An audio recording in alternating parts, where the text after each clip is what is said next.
आज तमिलनाडु की पूर्व मुख्यमंत्री और AIADMK की मुखिया जयललिता के लिए अहम दिन है। कर्नाटक हाईकोर्ट आज आय से अधिक संपत्ति मामले पर जयललिता की याचिका पर अपना फैसला सुनाएगा। पिछले साल बेंगलुरु की विशेष अदालत ने इस मामले में जयललिता को 4 साल की जेल के साथ 100 करोड़ रुपए का जुर्माना लगाया था। विशेष अदालत के फैसले के बाद सुप्रीम कोर्ट ने कर्नाटक हाईकोर्ट को 3 महीने के अंदर सुनवाई पूरी करने का आदेश दिया था। कांग्रेस ने संसद में भूमि बिल पर सरकार को घेरने की तैयारी कर ली है। भूमि बिल पर लोकसभा में चर्चा को देखते हुए कांग्रेस उपाध्यक्ष राहुल गांधी ने तेलंगाना जाने का कार्यक्रम फिलहाल टाल दिया है। राहुल लोकसभा में भूमि बिल पर चर्चा के दौरान सदन में मौजूद रहकर सरकार के खिलाफ आवाज उठाएंगे।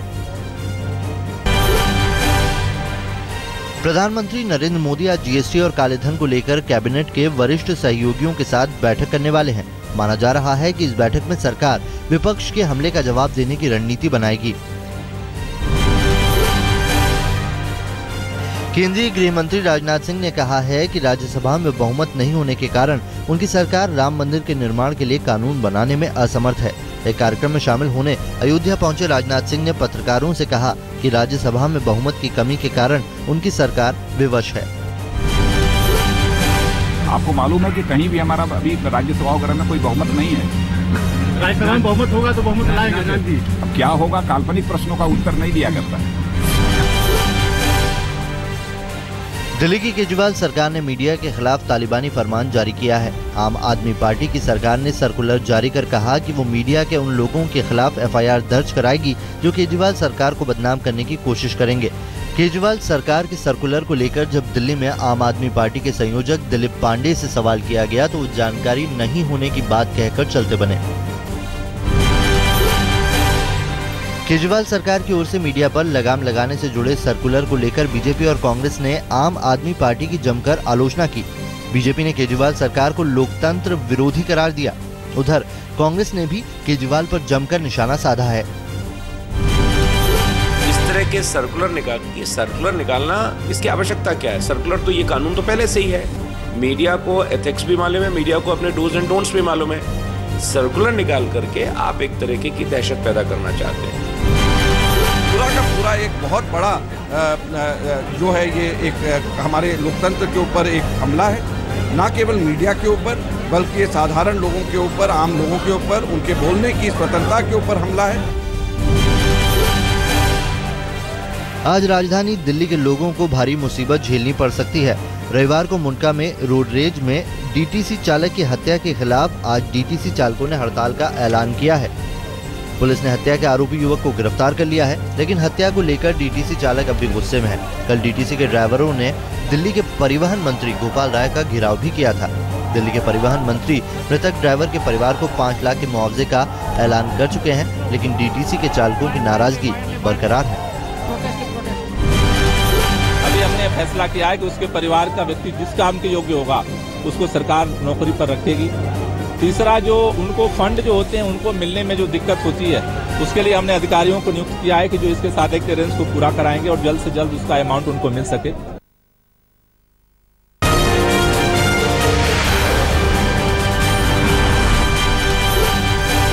बीजेपी अध्यक्ष अमित शाह ने कांग्रेस उपाध्यक्ष राहुल गांधी पर निशाना साधा है। रविवार को एक कार्यक्रम में भोपाल पहुंचे अमित शाह ने कहा कि युवराज अभी छुट्टी से लौटे हैं और उनके देखने का नजरिया अलग है। अमित शाह ने आरोप लगाया कि कांग्रेस भूमि बिल को लेकर लोगों में झूठ फैला रही है।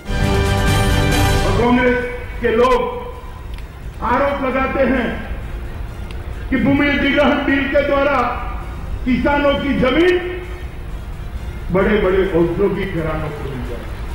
मैं आज इस मंच पर से आपके माध्यम से पूरे मध्य प्रदेश के किसानों को आश्वस्त करना चाहता हूं कि भूमि अधिग्रहण बिल में एक भी जगह ऐसी नहीं छोड़ी है जिससे किसान की भूमि कोई बड़े औद्योगिक घराने को 1 इंच भी जमीन नहीं। प्रधानमंत्री नरेंद्र मोदी के धुर विरोधी माने जाने वाले संजय जोशी अब मोदी की तारीफ में उतर आए हैं। एक कार्यक्रम में शामिल होने लखनऊ पहुंचे संजय जोशी ने मोदी सरकार की जमकर तारीफ की। आपको बता दें कि पिछले दिनों कई जगहों पर संजय जोशी के समर्थन में पोस्टर और होर्डिंग लगाकर उनकी वापसी की मांग की गई थी। सरकार अच्छे ढंग से काम कर रही है, जन आकांक्षाओं की पूर्ति के लिए कर रही है। देश को एक ताकतवर देश बनाने की दिशा में सरकार के कदम सही दिशा में जाए। बिहार के पूर्व मुख्यमंत्री जगन्नाथ मिश्र भी मोदी के मुरीद हो गए हैं। रविवार को एक कार्यक्रम में सहरसा पहुंचे जगन्नाथ मिश्र ने कहा कि जो काम मनमोहन सिंह के 10 साल के शासनकाल में बाधित रहा, उसे अब मोदी सरकार बेहतर तरीके से कर रही है। जगन्नाथ मिश्र ने कहा कि प्रधानमंत्री बनने के बाद नरेंद्र मोदी ने अंतर्राष्ट्रीय स्तर पर भारत की नई पहचान बनाई है। यूपी के बलिया में अखिलेश सरकार के मंत्री नारद राय पर एक कार्यक्रम के दौरान आम आदमी पार्टी के कार्यकर्ताओं से धक्का मुक्की और गाली गलौज करने का आरोप लगा है। आम आदमी पार्टी के कार्यकर्ताओं के मुताबिक वो अपनी शिकायत लेकर मंत्री जी के पास गए थे, लेकिन मंत्री और उनके समर्थकों ने उनके साथ धक्का मुक्की की और साथ ही मारपीट भी की। इस घटना के विरोध में आम आदमी पार्टी के कार्यकर्ताओं ने वहां धरना भी दिया।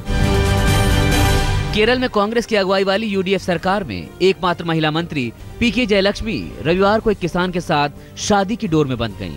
महिला मंत्री ने पारंपरिक हिंदू आदिवासी रीति रिवाजों के मुताबिक ये शादी रचाई। इस शादी समारोह में केरल के मुख्यमंत्री ओमान चांडी समेत कैबिनेट के कई मंत्रियों ने हिस्सा लिया। केंद्रीय महिला और बाल विकास मंत्री मेनका गांधी ने अपने संसदीय क्षेत्र पीलीभीत में 101 गरीब कन्याओं का सामूहिक विवाह कराया। इस सामूहिक विवाह में शामिल होने के लिए जिले के सभी लोगों को न्योता भेजा गया था। मेनका गांधी के मुताबिक कुछ दिनों के बाद वो फिर से 100 कन्याओं का सामूहिक विवाह कराएंगी।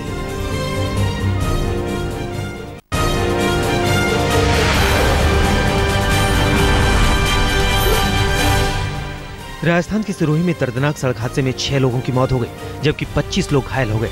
यह हादसा तब हुआ जब यात्रियों को ले जा रही टेम्पो अचानक खाई में गिर गई। हादसे में मारे गए सभी लोग गुजरात में अंबाजी के दर्शन कर अपने घर लौट रहे थे।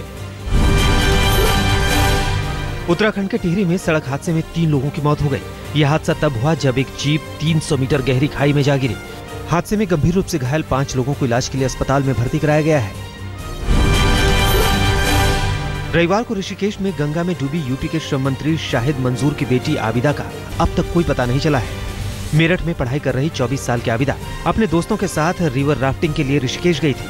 बताया जा रहा कि आबिदा जैसे ही गंगा में नहाने उतरी, उसका पैर फिसल गया और वो पानी के तेज बहाव में बह गई।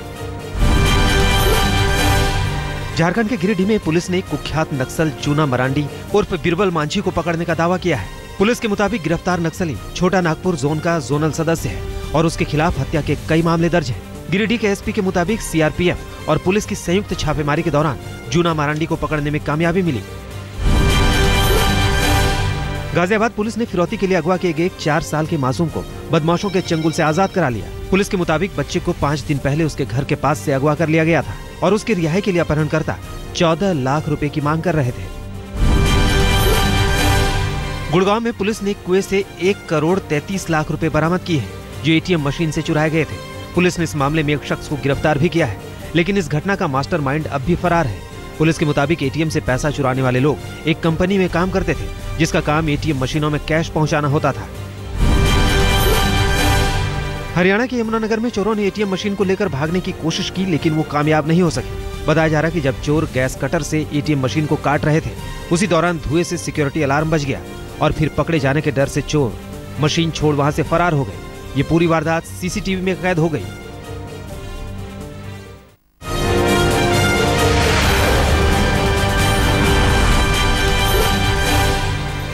चेन्नई ने आईपीएल में राजस्थान को हराकर प्लेऑफ में अपनी जगह पक्की कर ली है।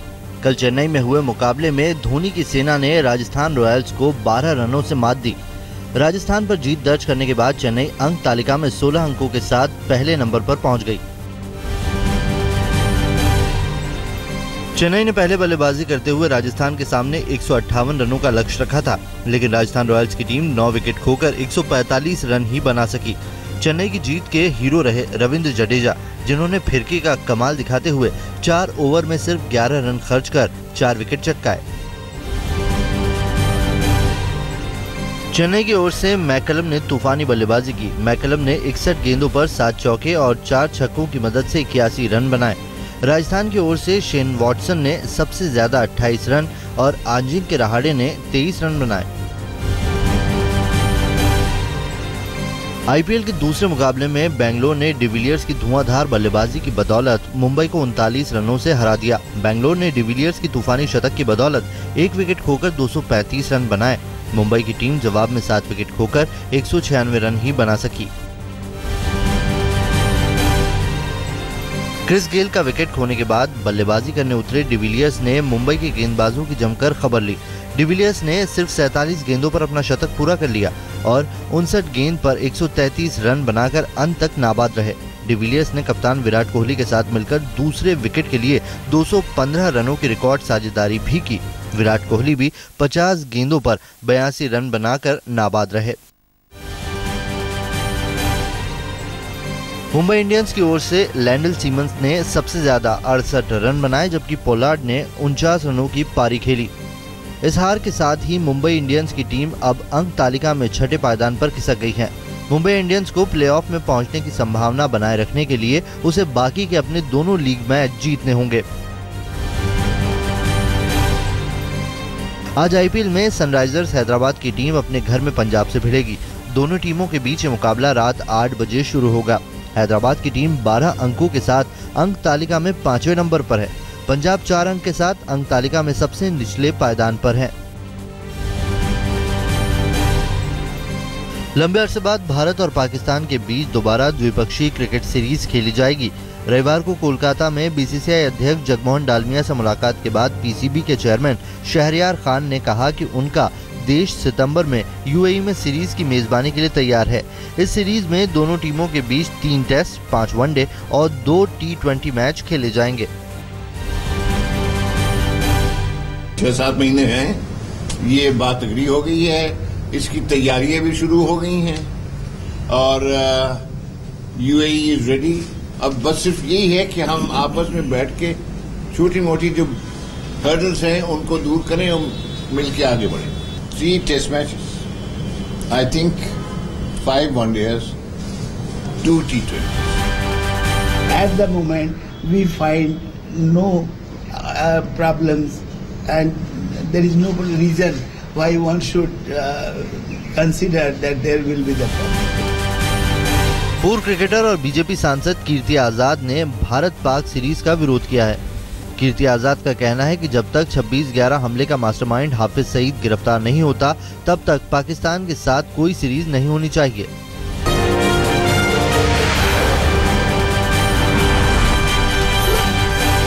अफगानिस्तान के काबुल में एक बस पर हुए आत्मघाती हमले में 3 लोगों की मौत हो गई। इस हमले में कई लोगों के घायल होने की भी खबर है। जिस बस पर आतंकियों ने हमला किया उसमें अफगानिस्तान के सरकारी कर्मचारी सवार थे। आतंकी संगठन तालिबान ने इस हमले की जिम्मेदारी ली है। अमेरिका के मिसिसिपी में हमलावरों ने ट्रैफिक ड्यूटी में लगे 2 पुलिसकर्मियों पर अंधाधुंध फायरिंग कर उन्हें मौत के घाट उतार दिया। बताया जा रहा है कि एक संदिग्ध पुलिस की गाड़ी को लेकर भागा और फिर उसे रास्ते में छोड़कर फरार हो गया। हमलावरों को पकड़ने के लिए पुलिस ने तलाशी अभियान शुरू कर दी है। स्पेन में हादसे का शिकार हुए मिलिट्री विमान का ब्लैक बॉक्स बरामद हो गया है। स्पेन सरकार के मुताबिक दोनों ब्लैक बॉक्स को जांचकर्ताओं को सौंप दिया गया है। उधर स्पेन के प्रधानमंत्री ने एयरबस कंपनी से जांच में पूरी पारदर्शिता बरतने को कहा है।